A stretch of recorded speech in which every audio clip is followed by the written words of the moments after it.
Good morning, everyone. You're welcome to the Aurivo Carbon Footprint webinar. We have two speakers this morning. So Siobhan Kavanagh from Teagasc, who is heavily involved in the signpost program, will bring us through your sustainability report and how that can be improved, and how your carbon footprint of your farm can be improved. I think everyone should have got their own sustainability report this week in the post. So if you have that at hand, it's handy to go through that as Siobhan goes through the different details. Vincent Griffith then from our farm profitability program will give an update on what Aurivo are doing and how they're supporting farms with their carbon footprint and with their emissions. As the webinar goes on, if you look at the bottom of your screen to the question and answers box, you can ask any questions at the end of Siobhan's speech or at the end of Vincent's presentation, and we'll answer those questions in the best we can. So we'll kick off with that, Siobhan. Okay, thank you. All right, thanks very much, Michael. Good morning, everybody. The title of my presentation, as Michael said, is Know Your Number, and that refers to your carbon footprint. No matter what you're trying to improve or change on your farm, you need to know that you need to be able to measure it. And it's the old adage, you can't manage what you don't measure. And it's no different when it comes to reducing greenhouse gas emissions on farms. And this, I suppose, is another KPI, I suppose, to add to the already long list of KPIs that you have for your farm. It is a measure of the efficiency in terms of greenhouse gas emissions on the farm. So knowing your number is an important starting point, because if we want to try and change it, it's important to know where you're actually starting from. And as I said, that's the same when you're trying to improve the breeding performance on your farm. You know the EBI. If you're trying to improve grazing, the tons of grass growing, ideally you're on pasture based and you know where your tonnage is, and you're trying to target specific fields that have an issue with. If you're trying to improve your cell count, you know what your cell count is. And it's the same for carbon emissions. Knowing what our footprint is a good starting point. It's not the only story in it, because it's total emissions at the end of the day that we have to try and reduce, but it is a good starting point.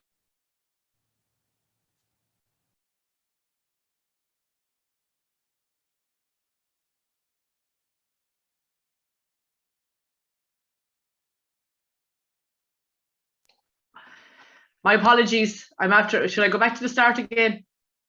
No, I'd say no. You only cut out there a minute ago, Siobhan, so you're fine. Oh, is that all? Okay, yeah. That's great, because I didn't cut it out. Sorry about that.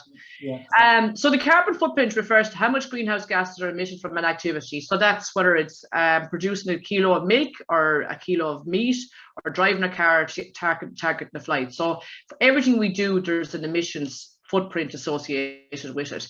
When we're talking about greenhouse gases, so we're talking about carbon dioxide, methane and nitrous oxide, not ammonia. Ammonia is a gas that we're concerned about, but it's not a greenhouse gas. It's separate. It's more to do with air quality than global warming. So in farming, the production of every kilo of milk and meat or grain has a carbon footprint, and that accounts for all the activities that are associated with producing that kilo of milk. And the main areas are the animal itself, which is your methane emissions, you have the manure, so the storage of slurry and farm yard manure has emissions associated with it, as does the spreading of that on the land. There's emissions associated with feed and the manufacture of feed, and you have the big example there is you take soya coming in from South America, where they're stripping out forests to produce that soya. But there's huge emissions associated with that because of that land use change. Chemical fertilizer has emissions associated with it, both in terms of the manufacture of it, but also the spreading of it, and that's nitrous oxide primarily, and obviously energy use on the farm as well. So they're the main areas, and you'll see that in the report when we look at it later on. They're the main areas that you need to focus your energies then in terms of trying to reduce emissions. The units are a little bit confusing, and it's a new unit that we're not used to looking at. It's referred to as the kilos of carbon dioxide equivalents. So that E there on the last line, or the second last line, is equivalence. And basically what that means is it's bring them all back to one common denominator. So you have three main gases: you have CO2, you have methane, and you have nitrous oxide. But rather than reporting on each of those individually, they're all grouped together and they're all referred to as CO2 equivalent. So that's why when you see your carbon footprint, you'll say, but sure, that's only the CO2. But everything is included in that to make it easy to compare it to across farms and different, like some farms will have higher methane and lower nitrous oxide, and these will vary. And by presenting it in that way, you're just bringing them all back to the one level. So it's per kilo then of fat and protein corrected milk. And again, that's just bringing it back to a common denominator. So as I said there, it counts for carbon dioxide, methane, and nitrous oxide, but not ammonia. That's a separate one. So go ahead, Vinny. So how is the carbon footprint actually generated? So there's 4 main pieces of information that Board B needs to produce it. So when you have your audit, there's 4 pieces of information that they gather to generate your carbon footprint. And the main pieces of information are from AIMS, so from the Animal Identification and Movement System from the Department of Agriculture. So that obviously gives figures on your animal numbers. The sustainability survey, which I'll talk about a little bit more in a minute, that's the second one, and that's the survey that you complete, ideally in advance of the auditor coming out on farm, because if it's done in advance of the auditor coming out on farm, you have a better chance of it being more accurate rather than something that has to be rushed through to get the audit finished and out the door. So we would be recommending that it's something that you do in advance, and I think Board B would prefer if they were done in advance. The third piece of information then is obviously the milk date, and that comes from the co-ops. And then from ICBF, you have information around daily live weight gain, particularly for beef animals, and that's the fourth source of information. But the main one that you have control over is this sustainability survey. The rest of them then are picked up automatically by Board B. So that goes into the Board B system. The model then that actually generates your carbon footprint is the Teagasc carbon footprint model, or the LCA model. Some of you might have heard of the LCA model. It's a life cycle assessment model. And that model was developed by Lawrence Chalou in Moorpark, and it's been updated on only this year, actually, this autumn it has been updated. And that looks at all the emissions that are associated with producing a kilo of milk, as I said, from the animal, from the feed, from the fertilizer, from the energy that's used on the farm. Everything is included in there. And it brings it to the point of the farm gate. So it brings it to the point of your milk ready to go out the gate. It doesn't include the processing of that milk afterwards, but it includes the processing of the fertilizer, as in the production of fertilizer, includes the production of the concentrates as well. And we can come back and talk about that a bit later on.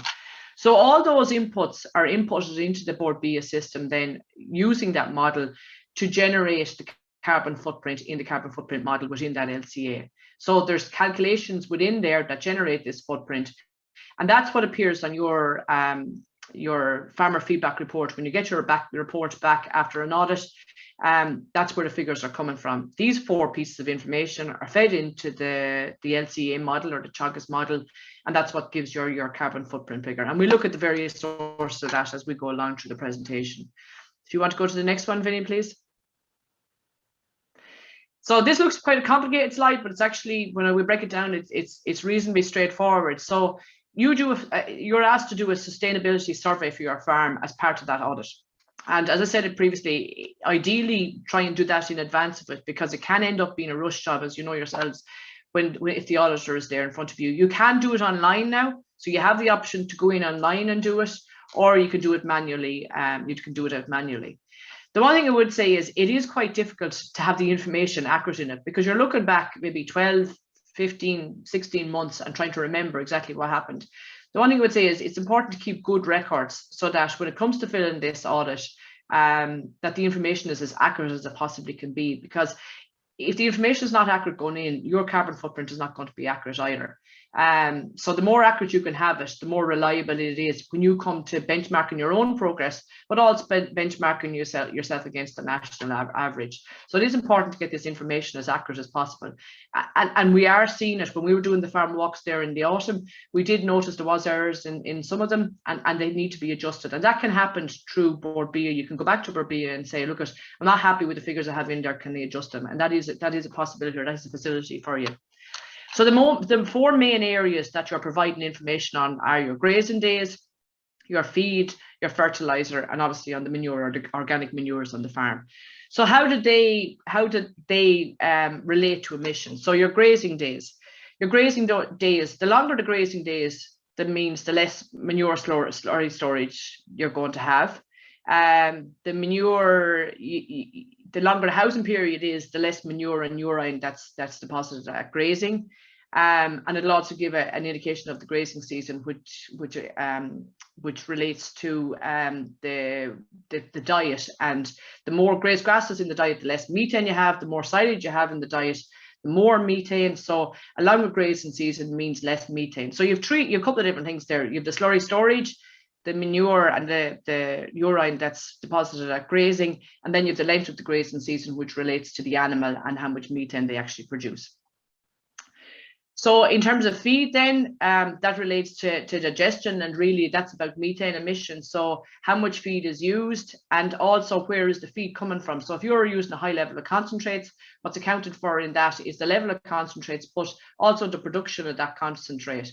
At the moment, Board B are using standard figures for that. They do account for the soy in it, and most of that coming from South America, which would have a higher carbon footprint, say, than a protein produced in Ireland. But eventually they want to get to a situation where they'd have more detail on the feed, so that they can relate it specifically to where the source of that feed actually is. Obviously, the carbon footprint associated with feed produced in Ireland, so concentrates produced in Ireland, so our own cereals and our own protein feeds, is lower than feed that's coming in. Animal digestion, so that's the number of animals that you have, that's coming off the AIM system, and that will give you an estimate of the methane emissions. Milk replacer use, again, that's related to feed and feed emissions from the animal, and it's associated with the grass-fed status as well. In terms of fertilizer, the fertilizer production is in there. Those figures actually were altered this autumn, because I suppose the efficiency with which fertilizer is produced in these factories now is an awful lot more efficient than it was maybe in the previous model. So they've been able to update that. And that's what's happening with this model. As the information becomes more available, or becomes available, these models are adjusted and improved on. The application of fertilizer, so obviously when you're putting out CAN or protected urea or your straight urea, there's emissions associated with that. Obviously, it's an awful lot lower for protected urea than it is for CAN. That's all accounted for within that. So you put in your fertilizer type, it'll account for the fact that CAN has an awful lot higher emissions than protected urea. So obviously a farmer that's using 100% protected urea will have a low emissions from fertilizer than someone that's using all of CAN. Liming, interestingly enough, when you apply lime first, even though we're recommending it, and it's really important to try and reduce your chemical nitrogen requirement, when you apply lime in the first year, there's emissions associated with it, and thereafter it's not associated with it. But for that first year, when you put out lime, don't understand the science of it, I'm not an expert in the area, but it does emit greenhouse gases for that first year, even though overall it's recommended because it is positive in the longer run. In terms of manure, so the organic manures, your farmyard manure and your slurry, at the application time when you apply that, whether you apply that in spring or summer, obviously has an effect on it with less emissions in early part of the year. The application method, so if you're using low emission slurry spreading, well then your emissions are going to be lower from it. And how it's stored. So is it a covered store? Is it an open store? How it's stored will also impact on the emissions from it.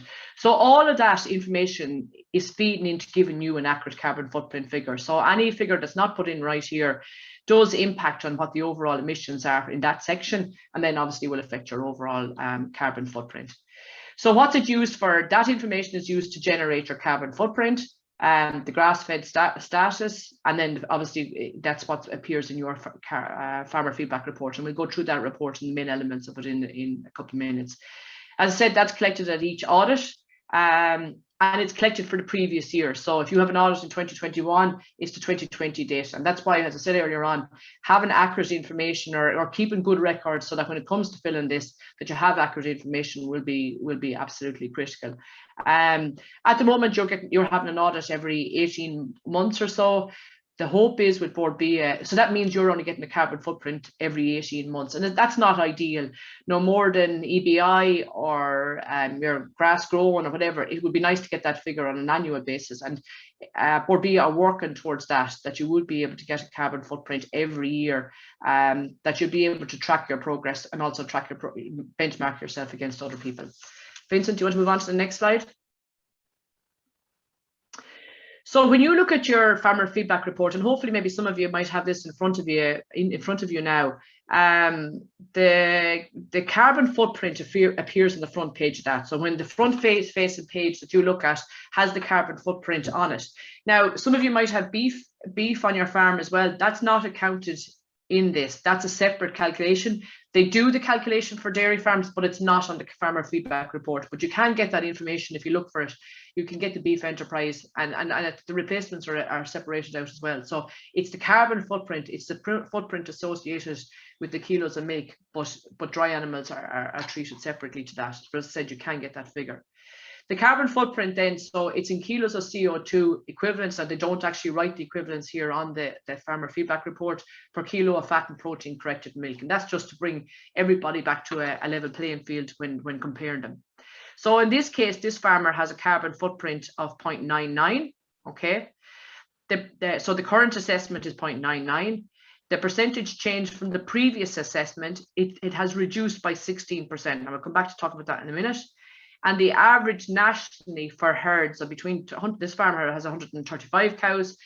For the average for farmers nationally between 125 and 50 cows is 0.9. That should actually be 0.99.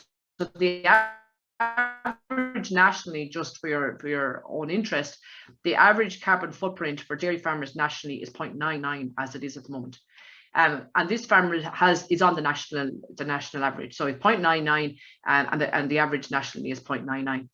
It says here that this farmer has reduced his carbon footprint by 16%. Now, straight away, I would look at that and question, is that accurate? And he may well have done an awful lot of things since the last audit to reduce that by 16%.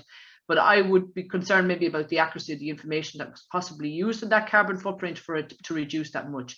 So maybe fertilizer went in wrong the last time, or feed went in, or the grazing days, or there's some component of it that wasn't accurate between the two assessments, and that can look in an artificially high reduction. It may well be right, but it is quite significant. So it is worth making sure that the information is right, so that this reflects exactly where you are actually going.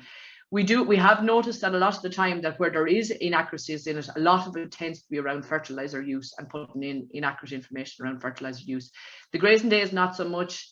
The feed, maybe not so much. The fertilizer is the one that seems to catch people a lot, and maybe not going back and looking at the records to see exactly what fertilizer you did use. So I question that one, but I suppose it is possible.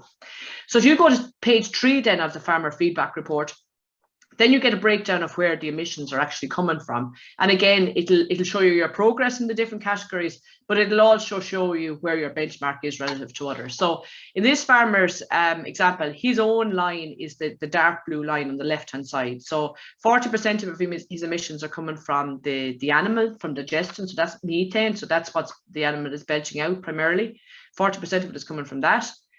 21% of this 0.99 is coming from manure. So as I said earlier on, that includes storage and the spreading of it and what's deposited during grazing. 24% is coming from fertilizer use. 7% is from forage and feed production. So that's quite low relative to the national average. And then the last one, and this one tends to be quite small, is how much of it is coming from actually energy use on the farm. So transport, fuel, refrigerant, so what's used maybe in the parlour in terms of cooling and that kind of stuff is included in this figure. So if we go back and just look at these relative to the national average, I won't show the comparison from where it's come from. Well, it might from one or two of them, but relative to the national average, he's 40%. The national average is 43%. For manure, roughly the same, so 21 versus 22% nationally. Fertilizer use is actually quite high on this farm versus the national average at 16, but it has improved. So it's gone down from 29 to 24%. That could 100% be accurate. It could be gone a big switch over to protected urea, could have driven that, and it would drive it. Actually, we'll see figures later on that shows that will drive it. Forage and feed is quite low. Again, maybe the concentrate usage on this farm is low, plenty of grass being produced, and I don't have the background figures on it, but it is significantly lower from a feed and forage point of view, and the others are much the same, not a huge amount of difference.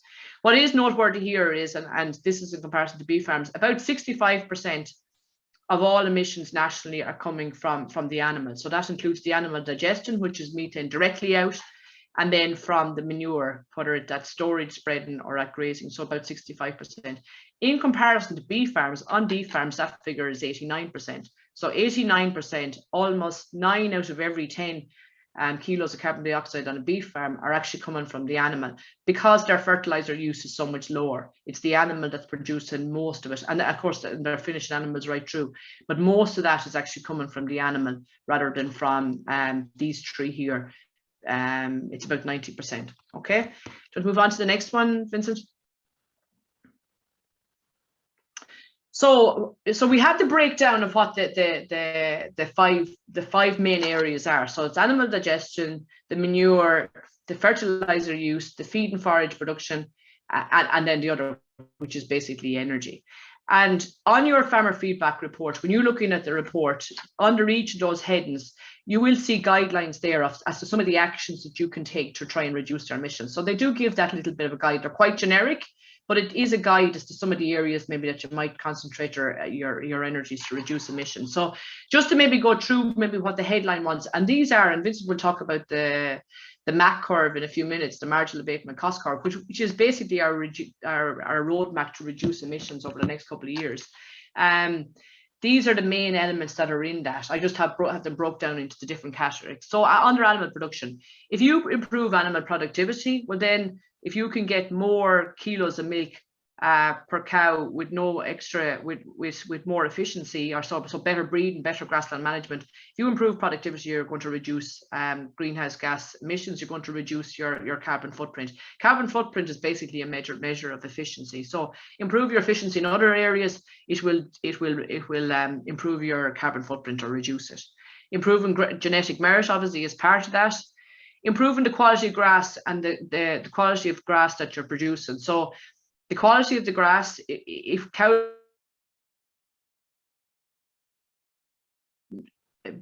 in comparison to say 2,000 or 2,500 covers, well then their methane emissions are going to be lower, therefore your carbon footprint is going to be lower. If you're grazing poor quality grass or feed and silage, well then your emissions are going to be higher. The higher the quality of the feed, the lower the emissions associated with it. Improvements in animal health will help also, because you have more productive animals in your herd.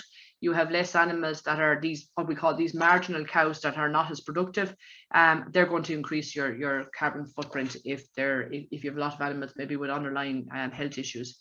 And obviously reducing your days at slaughter. The average days at slaughter at the moment is 27 months. Well, if you can reduce that to 24 months, I know it's not really relevant to a dairy audience, but some of you might be finished cattle. If you can reduce that to 24 months, well, that's 3 months that you don't have methane coming out of those animals. And then you have to balance that off, obviously, with the economics of doing it and how it's done. But it reduces the amount of methane that's produced the quicker you can get them out the gate. In terms of manure, how do you reduce your emissions in that area? Aim for 70% of the manure spread in spring, and I suppose under derogations, that's where we're going. I know you wouldn't have, there's not a huge amount of you would be in derogation, but spring application reduces the amount of emissions. And also gives you extra nitrogen available from the slurry. Using the low emission slurry spreading technology, so many people have taken that on, and we've seen a huge increase in it. I think we're at 36% overall in the country now at this stage using it. And again, that reduces your emissions, increases the nitrogen availability, and reducing the housing period. So the less housing you have, the less nitrogen or less slurry that you have to store, the less slurry that you have to spread. So that will reduce your emissions there as well.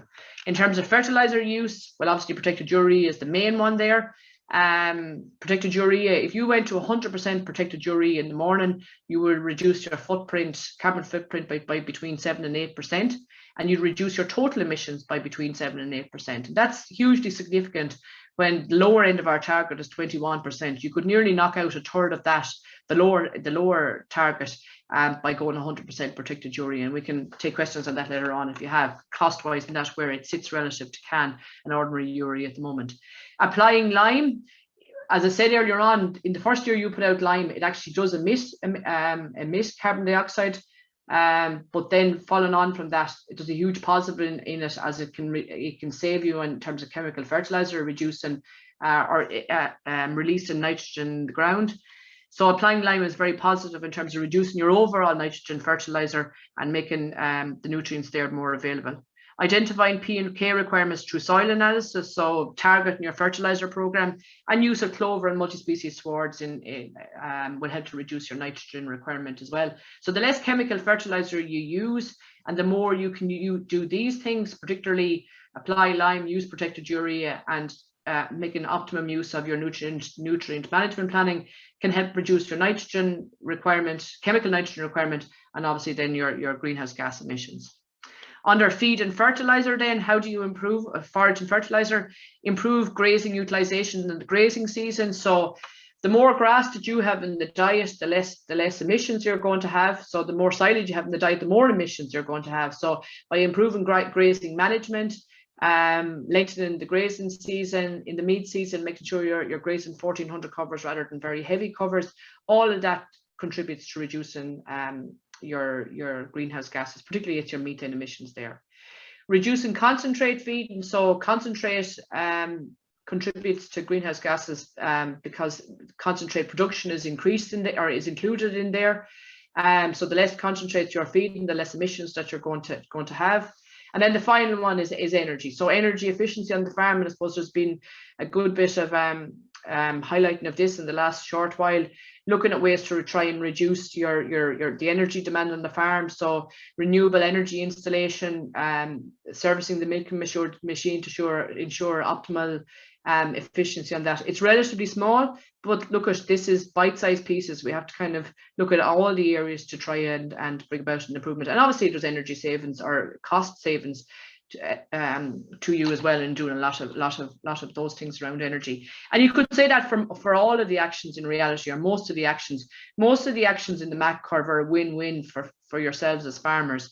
It'll reduce emissions, but a lot of them will also reduce their costs or improve the productivity of the farm as well. So there is a plus or a win-win with a lot of the technologies that we're talking about. Vincent, do you want to go to the next one?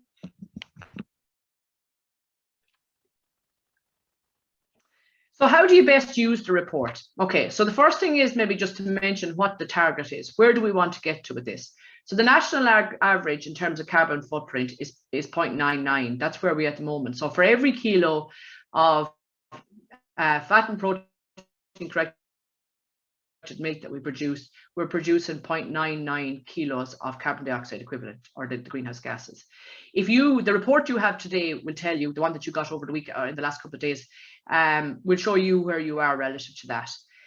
If you go back and look at your old reports, it could be giving you a figure of 1.1, 1.3 for that. Ignore those. We have updated the model. So it's what you have in front of you today is the most accurate measure of the carbon footprint on your farm. So what you're trying to do is reduce that by 30%, basically. Reduce the footprint from 0.99 to 0.7 over the next few years. So how do you best use this report? Firstly, as I said earlier on, make sure that you have an accurate sustainability survey, because if the information that's going in is not accurate, then your carbon footprint won't be accurate either.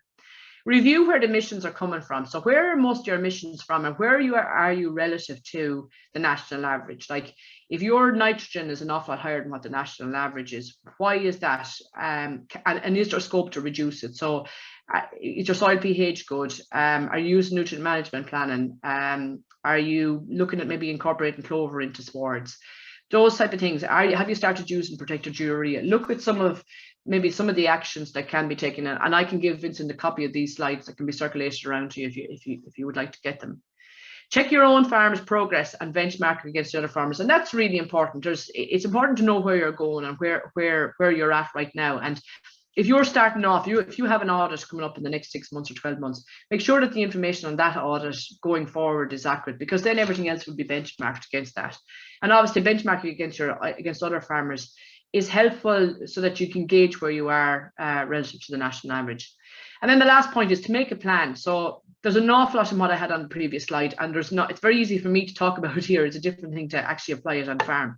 So what I'd suggest is that you identify 3 or 4 actions that will help reduce emissions in 2022.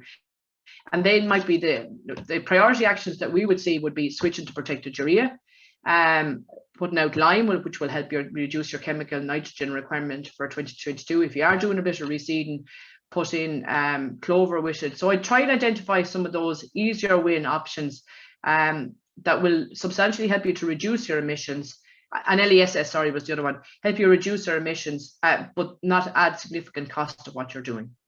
Okay, just move on to the next one, Vincent.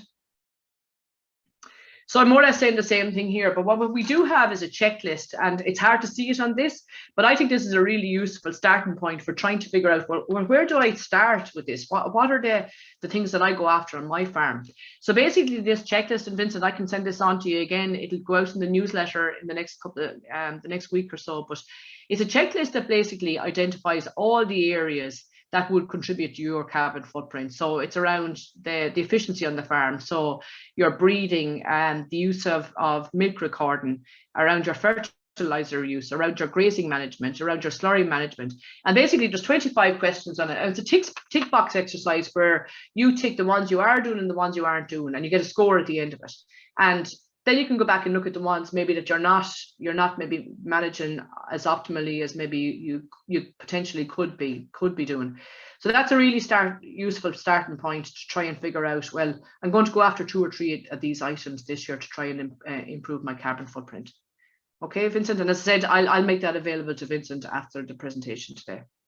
So move on to the next slide, please. Yeah, okay. So I'm just going to go through a short case study here. I think it's always useful to look at an actual farmer example to see how a farmer might reduce carbon footprint on his or her farm. So I've taken an example of a signpost farmer. This farmer has 138 cows. Land base is 82 hectares. Stocking rate 2.48. And the overall stocking rate is 2.48. Milk solids produced is 515. So milk solids produced is very good. It's well above the national average, but this farmer would like to push that a little bit further. The nitrogen use on the farm is 250 kilos. 70% is spread as CAN. 70% of nitrogen is spread as CAN, and 30% as straight urea. At the moment, no protected urea being used. Well, this was a case study done about 12 months ago, but the information hasn't changed on it. The turnout date full-time is the 17th of March, and the housing date is the 29th of October. So that's the background to the farm. Stocking rate quite high, 2.48. Milk solids, 5.515, very respectable. And all the nitrogen going out as CAN and protected as straight urea. And then turnout dates, full-time 17th of March and 29th of October. So move on to the next slide, Vincent, please. So what we've done is looked at 5 different scenarios, or 6 different scenarios of the actions that this farmer might take to reduce his carbon footprint. His carbon footprint at the moment is 0.96, so it's marginally below what the national average is. That's his baseline. If this farmer was to switch to 100% protected urea, his carbon footprint would go from 0.96 to 0.89. So straight away, it would knock 7 units off the carbon footprint. So to go from 0.96 to 0.89, and we've seen that continuously with surveys or with case studies that we've done. That really protected urea is the lowest hanging fruit. It's the easiest one to reduce carbon footprint with. Okay, so the second one there, the second scenario is to reduce chemical end usage by 25%. So again, that will reduce the greenhouse gas emissions or the carbon footprint by 0.05 or 5 units. 25% reduction in chemical nitrogen is no mean feat. Like it's not easy to do it, but that's doing all the things like optimizing, making sure soil pH is right, making sure you do regular soil analysis, using the nutrient management plan and using the maps from that to identify paddocks that need targeting, using clover and multi-species swards, particularly clover and swards to reduce the demand for chemical nitrogen. It's about using optimizing the use of your slurry at the right time, right place, right quantity. It's making all and targeting then your chemical fertilizer where you're going to get the value for it. So it's all of those things. It's not easy to reduce it, but that would be a plan for this particular farm to reduce it by 25% over the next 5 years. So when he does that, it'll reduce his carbon footprint by 0.05 or 5 units. Again, that's typically what we're seeing for a farmer with that level of nitrogen input. Obviously, if you're not using as much nitrogen as that, you won't get that impact. But because of the level of nitrogen he's at, that level of reduction in chemical nitrogen will have a fairly significant reduction on greenhouse gases or the carbon footprint. The third one is to reduce Concentrates by 150 kilos, not having a massive impact on it, but it is helping. It's 0.01 or 1% of a reduction. Going to 100% use of LESS will reduce it by 2 units, so 0.96 to 0.94. Again, it's not massive for greenhouse gases. It's actually much bigger for ammonia, which is a separate gas that we're concerned about. But it brings all the positives with it. In there's more nitrogen available if it's spread by LESS, and you have more flexibility around the grazing of it also, grazing ground that has been spread with slurry. The fifth one there is improving milk solids, and that's through EBI and herd health. So improving milk solids from 515 to 540. He was already at a very acceptable level, but increasing that even further. And that has the potential to reduce greenhouse gases or the carbon footprint by 0.02. So that's improving his EBI by €20. Every €10 improvement in EBI will reduce carbon footprint by 1. And because it's 20% of an increase here, it's reducing it by 2 units, so 0.96 to 0.94.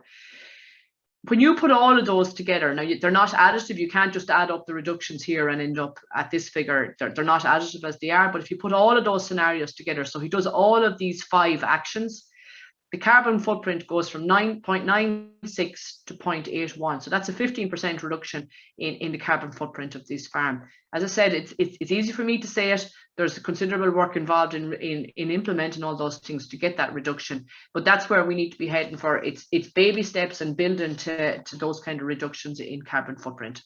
Can move on to the next slide, Vinny.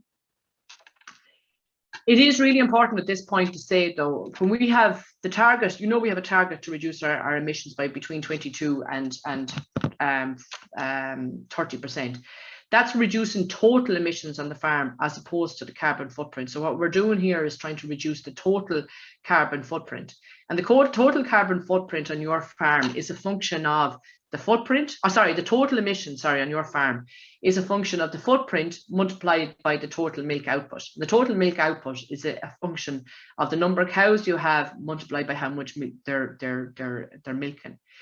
So while, yes, absolutely, you need to try and reduce your carbon footprint, ultimately you have to try and reduce your total emissions. So for things like protected urea and LESS, if you implement those, you will reduce your total emissions. Whereas things like EBI and health, if you improve your EBI, you're going to improve your milk output. So then you have to start looking at cow numbers. So you want to maintain your milk output or increase your output, but you may have to look at cow numbers to do that. So it's looking at all elements of the equation. And I suppose, Vincent, that's a discussion for another day, but it is something to be conscious of, that you can reduce your footprint very significantly, but if your milk output is continuing to go up without any rebalance of cow numbers, well then you potentially, your total emissions won't be reducing. So just that's an important point, because we don't want to be in a situation in a couple of years' time where we show that our carbon footprint reduced, but that our total emissions haven't reduced. Okay, we'll move on to the next slide.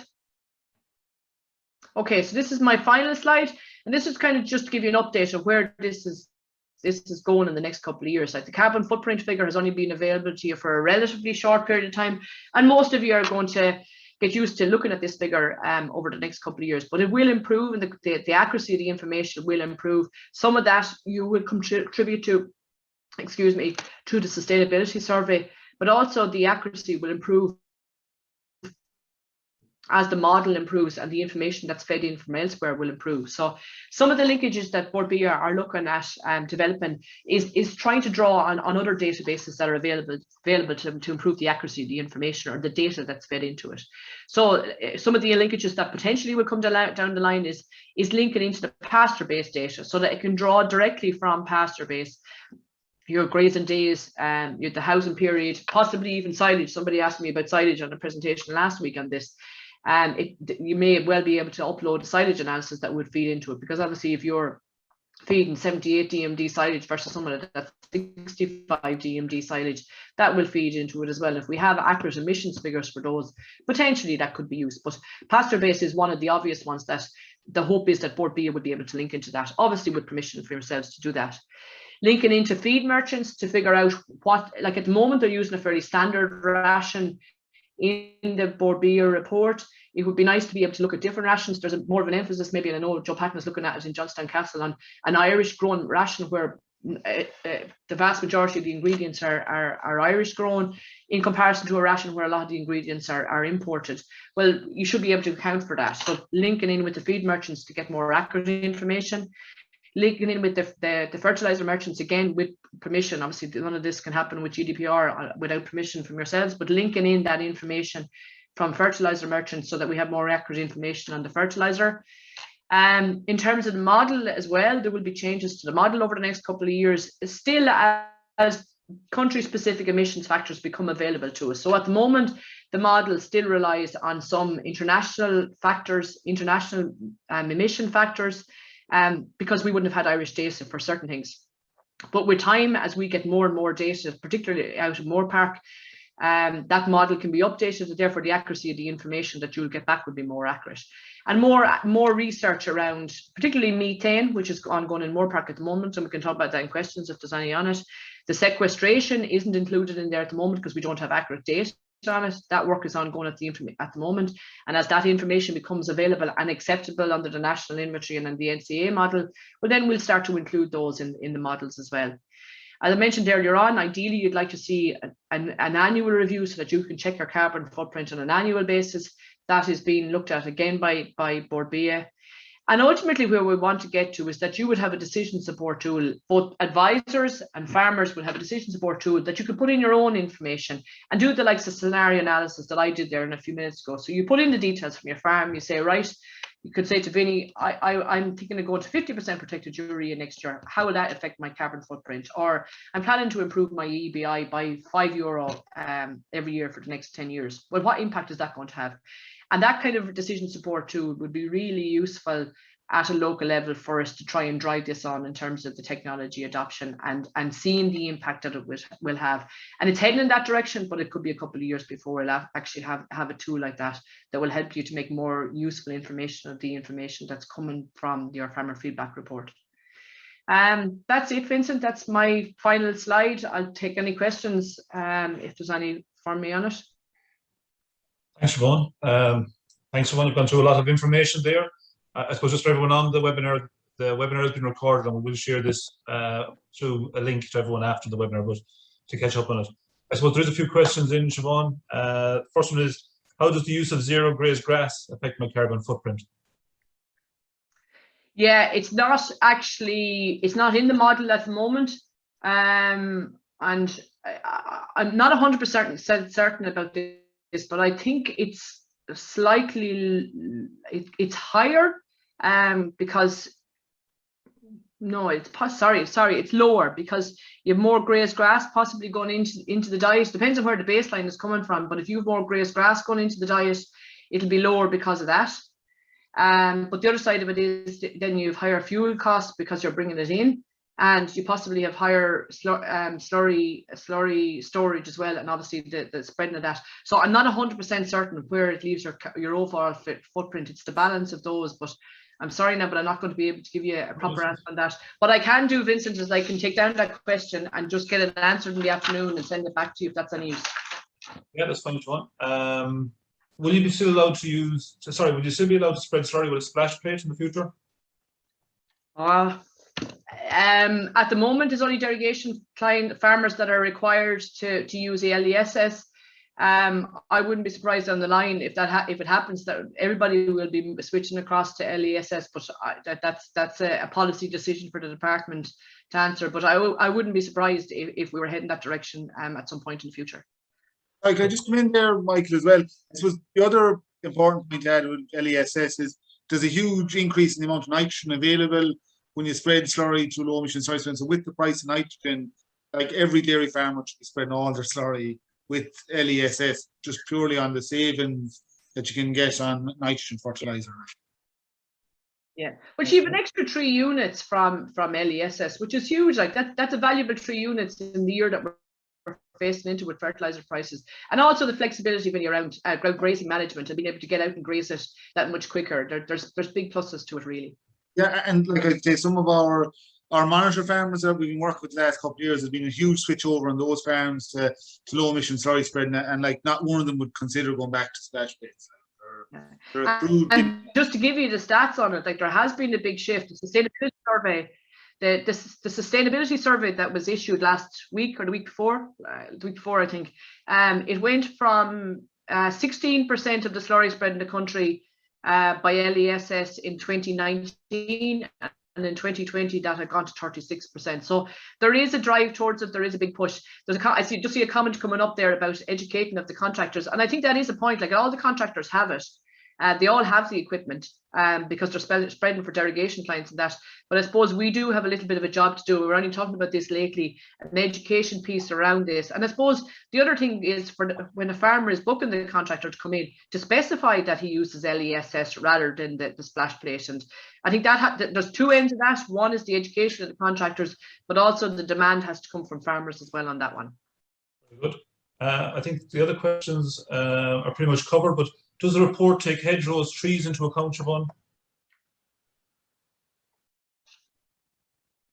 In terms of at the moment they're not being accounted for, Michael. And look, this is a major bone of contention with farmers that we're not taking account of those at the moment. The reality of it is we don't have the information, or we don't have the data on hedgerows at the moment to be able to input them into the model. And there's a big research project going on, and it's actually part of the signpost program, looking at trying to establish exactly how much carbon hedgerows sequester. Like we know hedgerows on our trees are sequestering carbon on farms, but it's not being accounted for at the moment. So this project that's ongoing through Johnstown Castle is actually measuring sequestration of soils, different soil types, but also of our hedgerows to establish what is happening. So what will happen is they'll establish the data on sequestration. That data will be published in peer-reviewed papers, and then the hope is that can be included. But it's a data issue, and that's the biggest problem with it at the moment. But once we have that available, then the hope is that it will be incorporated. Very good. Just one last one, Siobhan. The use of local byproducts such as brewers on farm, how are they accounted for in the sustainability report? Yeah, as far as I know, they're counted as concentrate. Yeah, so they're accounted for, as far as I know, as concentrates. But again, there's no allowance made for the fact that they are produced locally. And I suppose that was my point in terms of developments of this going forward, that they'd like to be able to pinpoint, locally grown materials or grown nationally anyway. They'd like to be able to distinguish those from the imported ingredients. So you're probably not getting as much credit for that as you potentially should be, even though it is grown locally or it's produced locally. But look, that is the plan down the line that will become more, that information will be more available. Okay, very good. Thanks, Siobhan. Okay, we'll move on to Vinny. We'll just keep time in mind. And so any more questions, we'll just take them at the end. Okay, Vinny, over to you. Okay, thanks very much, Michael. Everyone can see the screen, okay, I think. So as everyone knows, I manage the Farm Profitability Programme. I just have a kind of a brief presentation just in terms of what we're doing here in Aurivo in terms of helping farmers with this journey, because it's a journey for the whole industry and we all need to work together on it. I suppose the slide I've up there is the map curve, as Siobhan spoke earlier. This is I suppose kind of the roadmap of how we're going to reduce our carbon emissions, and Siobhan has talked about a lot of the things. I suppose I'm just putting it up to show, I suppose, all the things that we can do on farms and maybe how the Co-op is going to support our milk suppliers in achieving those goals. Like, so as Siobhan said, like things like dairy EBI, extended graze and fertilizer type.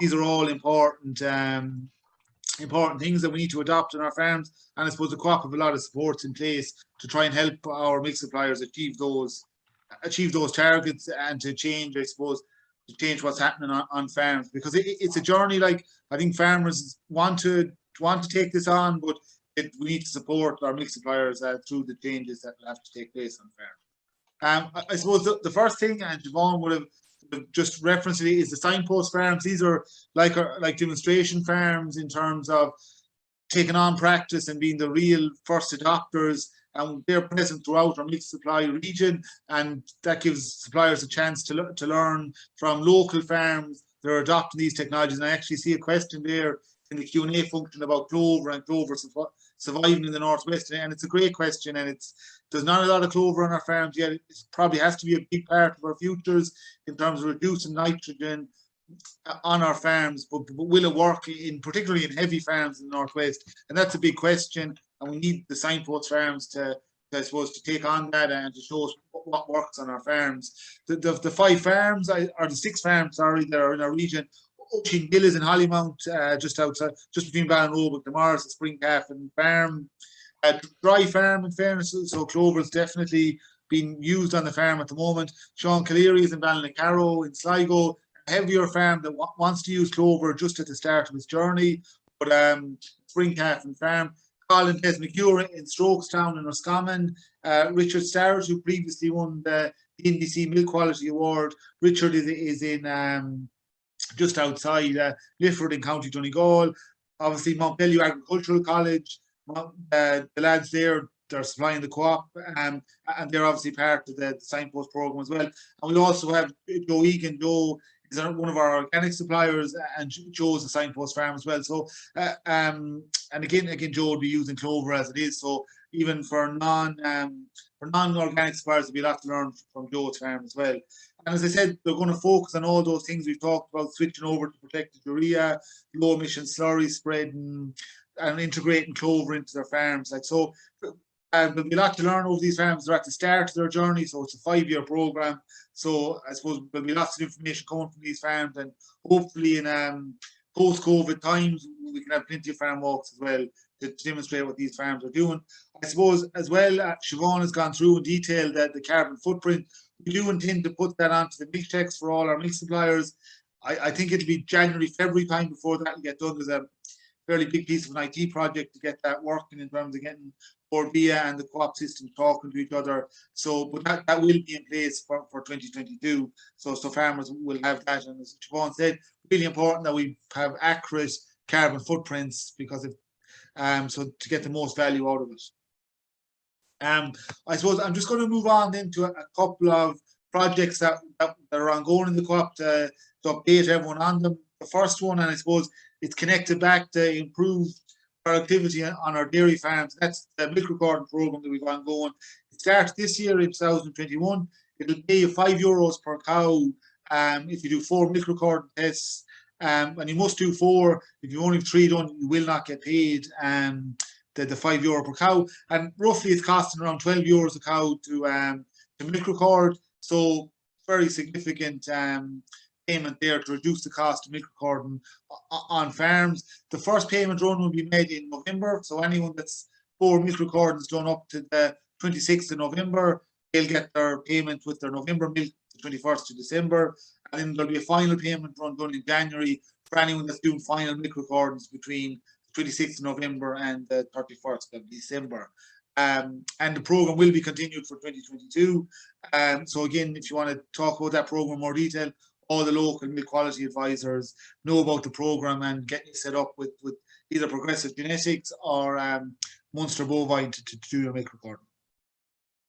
I suppose the other program we have ongoing, and it's available to all milk suppliers, is our culture and sensitivity testing. Again, linked back to animal health and at a wider level, use of antibiotics, which are not directly related to the carbon footprint. But again, the way this works is we can test your cows on your farm, and we can test for the bacteria that are causing mastitis on your farm, and we can test for resistance to different antibiotics, so that when you are selecting a dry cow tube or selecting antibiotics to treat cows with mastitis, you're selecting an antibiotic that is not, there's no resistance on your farm.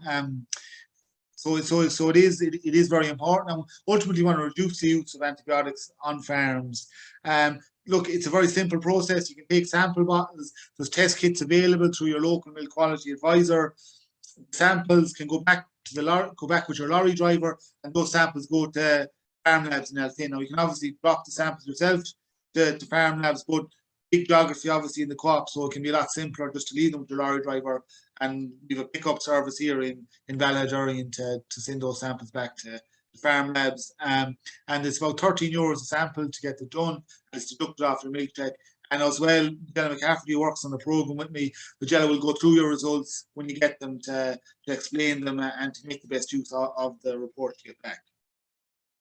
I suppose the Animal Health Ireland Donors program is, the Co-op is very heavily involved, and we've seen a huge increase in the number of milk suppliers working on the program. There's up to 150 suppliers in 2021 in the program. Again, the Co-op are subsidising the cost of the testing.